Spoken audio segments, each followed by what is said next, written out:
Well, according to a new NBC poll, Joe Biden drops to the lowest approval rating of his first term. For more, here's One America's chief White House correspondent, Monica Page. President Biden's age and cognitive ability are just a few of many issues that voters, including Democrats, are citing ahead of the 2024 election. Now, the majority of all recent polls cite the president is too old to run again and worry that he isn't mentally or physically capable of handling another term. Joining me now to discuss is former Deputy Assistant to President Trump, John Elliott. John, thank you so much for joining us here. I feel like every time I discuss polls in my report or with my guest, it's a new low.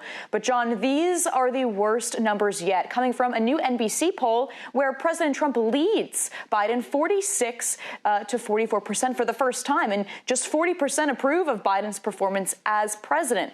And I feel like among young voters and even the Black and Hispanic voter base, I mean, it's dwindling, and this is really an inflection point for Biden's campaign. So how do you think this is going to fare for the president less than a year out now? Well, less than a year out, I particularly think, number one, that's an NBC poll that you cited, Monica, and what that is they're always liberal. They've never had Trump up for the last 3 years of the Biden presidency, and so that's telling a lot that they am up by quite a margin in that poll. Second thing is what he is on how he did with younger voters. With younger voters, you definitely have that gap where people just aren't enthusiastic about Biden, and with African American voters, Black voters, what you have is if Biden doesn't get 14% with Black voters in the swing states, he's done.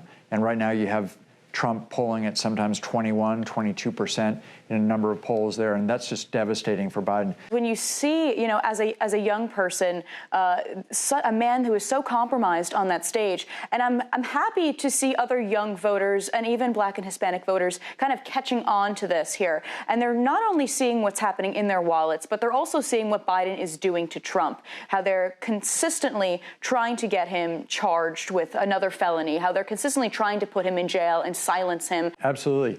You've got the lawfare issue against Trump that completely backfired. You have President Biden, who directed his attorney general, said, I want him prosecuted. You've also got the corruption issue for Biden himself. He's corrupt, and that's every month or so that's getting worse and worse, and it's really beginning to be just an irrefutable argument that he literally was selling out his office when he was vice president. Back to the age and cognitive ability, I mean, Press Secretary Karine Jean-Pierre, she was asked about these low numbers in the press briefing this week, where she said it's not about age, it's about the president's experience. We have to judge him by what he's done, not on his numbers. So now it really appears that we're going to start hearing these words, wise and experienced, these buzzwords, to try and convince voters that age is a good thing in this administration.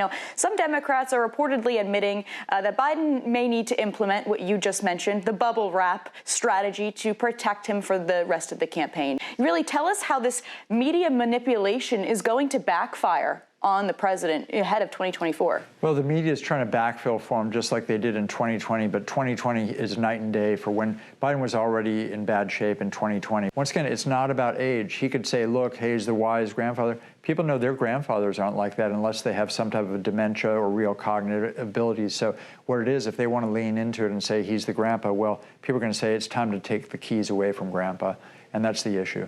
I was on the campaign with President Trump back in 2016, was in his White House.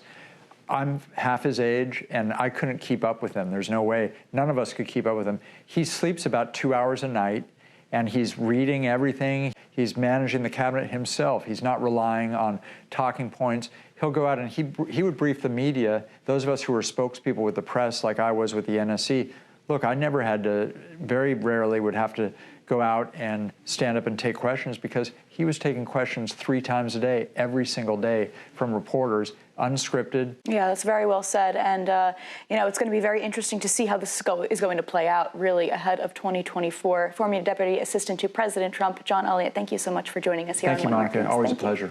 For all our viewers asking where One America News is heading in the future, we would like to introduce you to OAN Live. OAN Live is the best way to stay up to date on all of the hard-hitting, straight-shooting, national and international headlines. And the best part is, OAN Live is only $4.99 per month. All the credible, honest, unbiased reporting One America News offers at a fraction of the cost of cable.